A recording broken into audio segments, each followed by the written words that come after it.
The information provided on this podcast is intended to be educational and informational only and is not considered to be formal legal advice.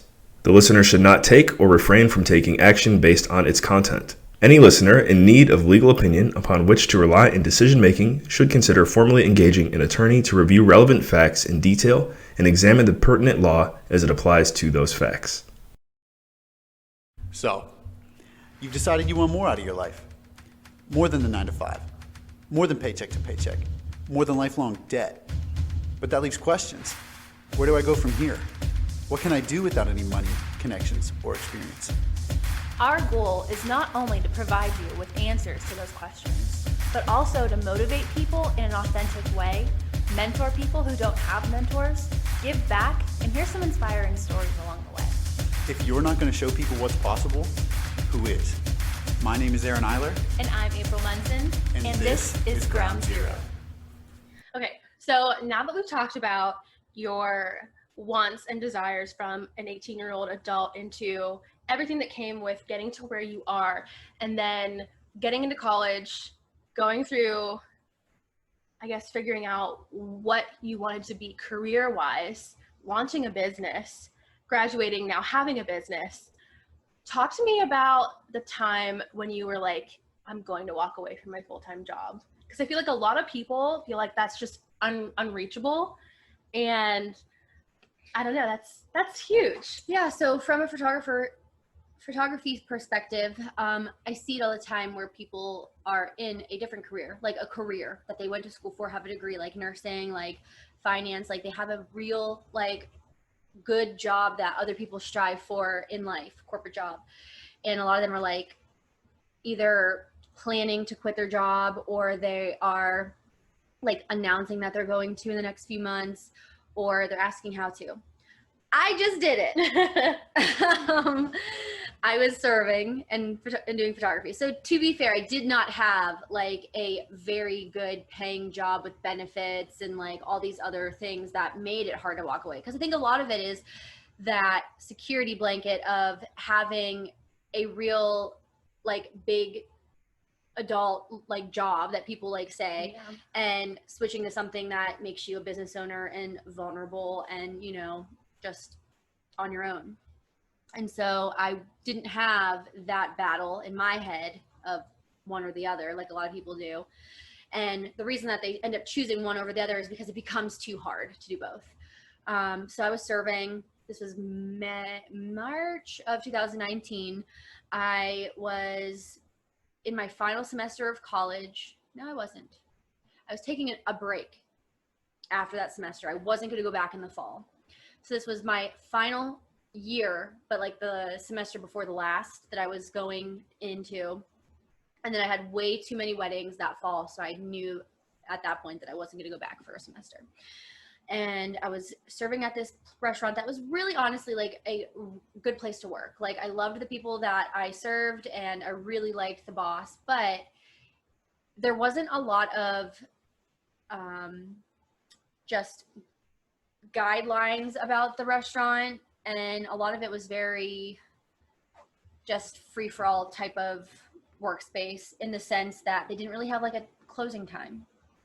And like after a certain time of night, nobody came in. And so the only people that kept me there were like the one or two people that decided to drink until 2 a.m. every single shift. Oh, wow.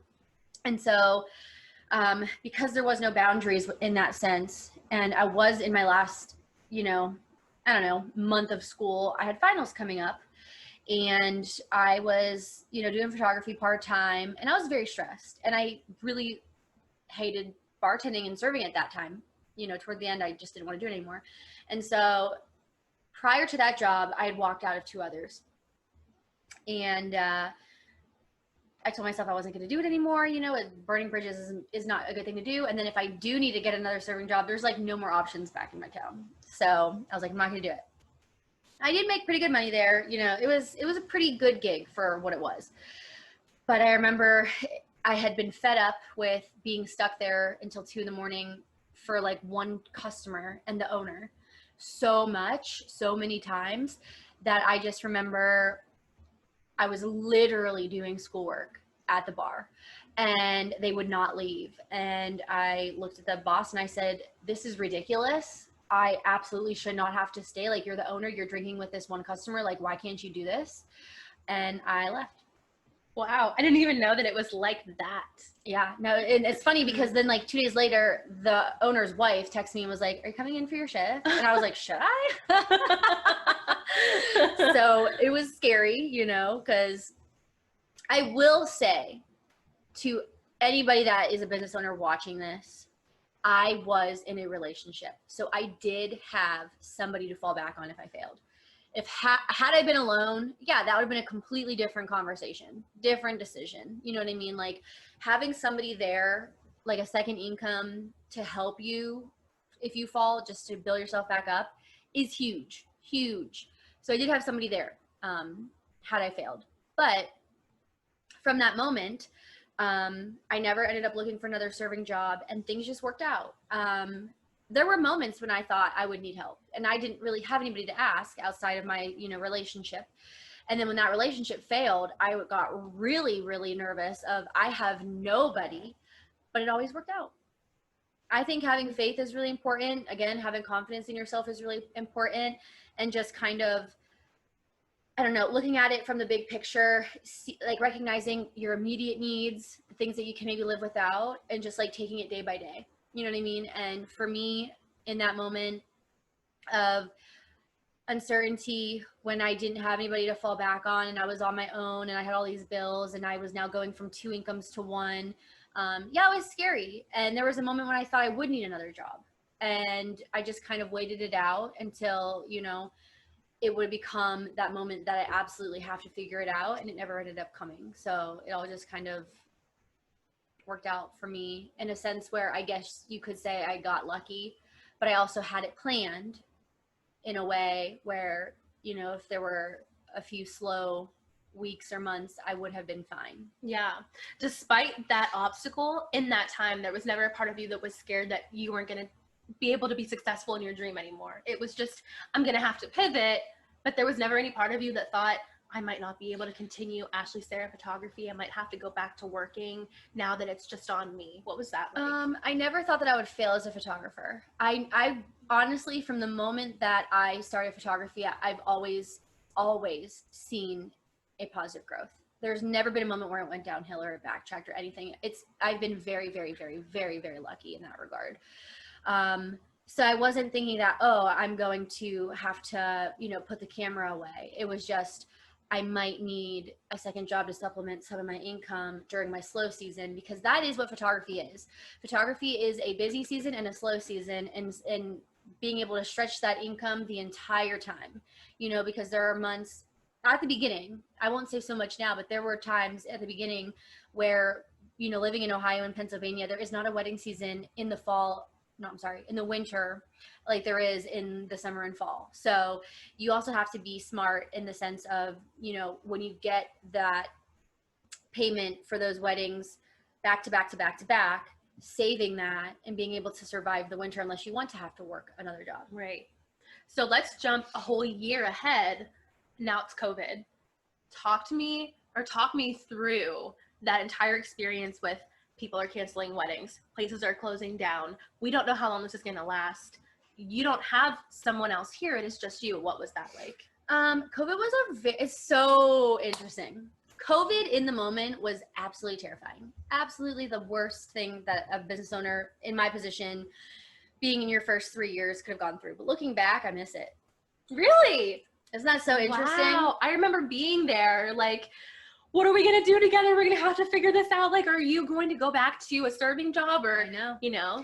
There was, I mean, I think about some of the memories I made during COVID, and like, you really take that for granted. Like, I had some rest that I was able to, you know, have during the fact that the world closed down. And I made some really awesome memories with some people that, you know, during a really awful time had to make the best of it, and really did. I got super creative and got really close with my best friend. And honestly, COVID, and I'm jumping ahead, I'll go back, but COVID really wasn't a super slow time for me come like May.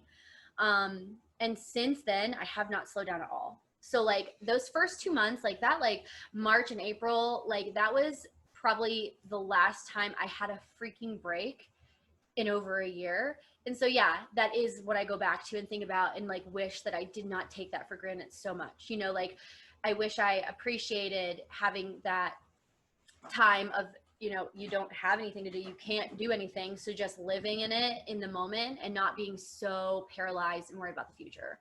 So it's a perspective thing, you know, that you have to kind of like think about, and just moving forward in future situations, be able to cope kind of in a way that you wish you had in these situations, looking at them from a future stance.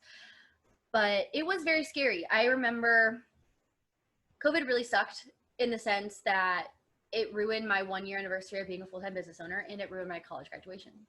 So things that I had been like building up for a couple of years now, like, were completely overshadowed to like the world shutting down. And it really sucked in that sense for me personally. Now I know COVID was awful and horrible for so many other people in the sense that they lost family members. They got super sick. Like, people were incredibly like awful situations financially and having to figure it out with their kids and school and all that stuff. I get that. It was really, really bad for some. It was very bad for my family personally, as well. So I'm not saying that my situation or my problems were worse than anybody else's, but in the moment, those were kind of some of the things that I feel COVID had stolen from me and my personal successes.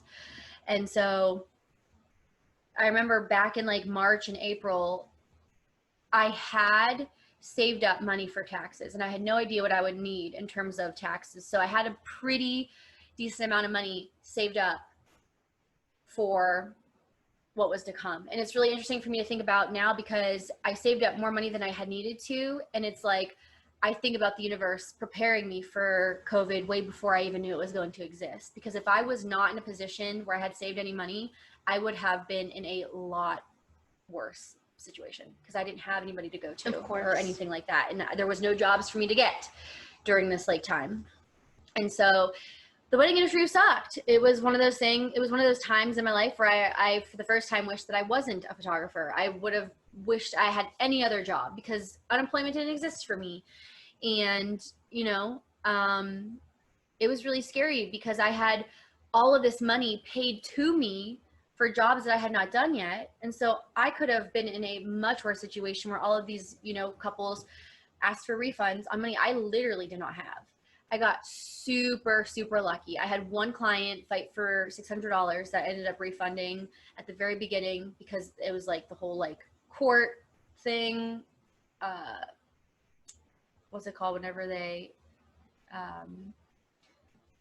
not intimidate, threaten. It was a court threat that they like came at me. I lost sleep over it, just wasn't worth it, moved on.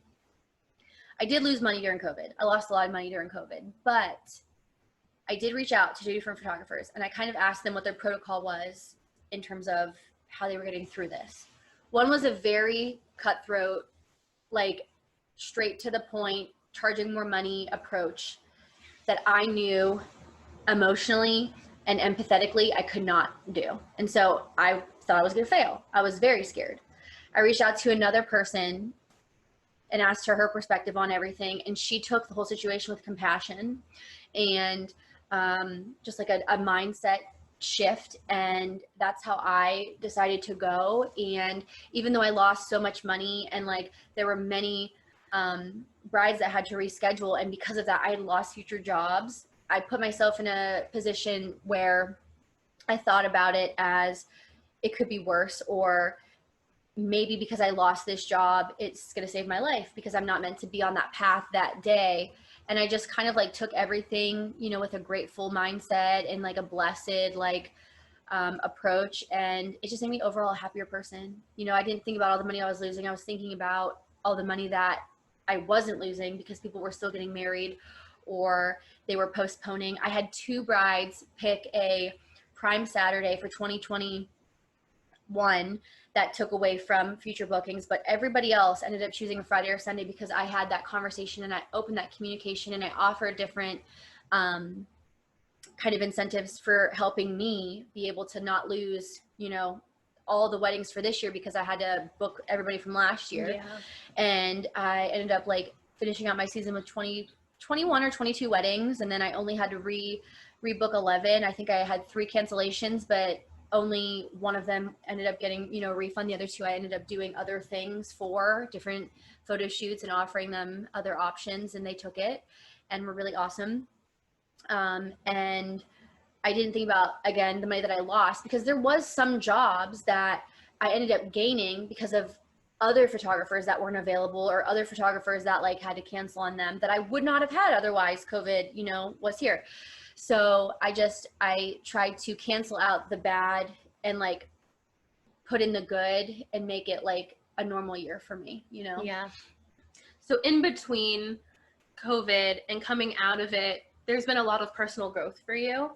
And I know this might be a little bit of a touchy topic, but what is it like to kind of go through this while trying to have a relationship and not go through it alone? So, I mean, there's going to be highs, there's going to be lows. So how do you manage being so busy in your professional life while also handling those very personal feelings, but having to put on a happy face and get to work the next day, or sit down and focus on editing when there's other things going on in your world, be it family, friends, relationships, whatever that's like? How do you navigate that? Well, you know all about this, so we're just going to kind of talk about it like you don't. Okay. Yeah, I'm a very emotional person. I feel feelings very, very highly. Like my senses, in my opinion, are really heightened, and like I'm a super deep like feeler of all emotions. And so when I did start my photography business, I was in a relationship, so these feelings of having to navigate life after were new to me at the beginning. And so it was really hard. I actually, at the beginning of singleness, whenever I first was out of my relationship, I took this business as my coping mechanism and something that I was grateful for to kind of distract me. But over like the course of the last year and a half of just trying to open myself back up, being vulnerable and still getting like, turned down or things failing, it's actually become a really hard career to be in some days, because like I said earlier, it's super lonely. You spend a lot of time alone. You don't have anybody to answer to in terms of a boss. So you have to hold yourself accountable. And if you get behind, there's nobody there to help you. You have to kind of work through it. And so you have to be strong, or you have to essentially pay other people to help you, with the jobs that you piled up on yourself because you couldn't really do them in the moment. And in my opinion, that's just kind of like is what it is. The weight of the world could be on your shoulders, and if you can't hold it, it's not, any fault of your own. You just have to be able to cope with it, recognize your situation, and either ask for help, take time off, or like, work through it and figure it out. Because at the end of the day, like, you have to help yourself, and you have to put yourself in a position where no matter what's going on the outside, you have all of these people that, you're working for to provide them like their images and their memories. And it really is not on them what you're going through if you can't provide what you promised. So Right. It's really important to, first of all, have a contract stating like expectations. You know what I mean? Like my clients are super awesome. My clients are very, very in the loop of what I'm going through mentally, emotionally, everything. And they're all very, very kind. I've never come into a situation where I was like so sad or so emotionally burnt out that I couldn't get my work done, because I personally feel like I'm pretty strong, even though I feel emotions very deeply. Some of my photography friends say that I cope with those specific emotions by getting my work done, which I feel like I struggle and like actually like don't get as much done as I feel as though I should. But I guess from some of my other friends who felt sadness and actually like hurt their businesses, to them, I'm doing it, pretty well. And so even though I don't recognize it like that, and I sometimes view myself as like falling behind or being a failure and all that stuff, being open to communicating with your clients, letting them know is important, but also recognizing that your personal problems are not their problems, and like they really don't have to care, you know, like their weddings and their memories. If you tell them when they're going to get their photos, if you yourself are going through things and you're not delivering them in the expected time frame, you're gonna have to answer for it. You know, whether that client's super understanding and really nice, or they are now mad, like you have to deal with it. You're a business owner. At the end of the day, it's like any other job where you have to leave your problems at the door. And it's a little bit harder whenever you're working, you know, for yourself and you're working from home and you don't have, you know, technically daily or weekly deadlines. Like you have more time to get these things done. You do have to put a happy face on. There's been many times where I like went to a photo shoot crying, get to the photo shoot, I look happy as a clam, leave the photo shoot and I'm crying again. That's actually something I wanted to talk about in one of my Instagram stories recently, because the other day that exact thing happened. But letting your clients know where you are, maybe asking for grace if you are in a situation where you do really, really need some time to yourself. Maybe not taking on as much work, recognizing that and taking some time off for yourself after you get what you've already, you know, worked through, completed and stuff.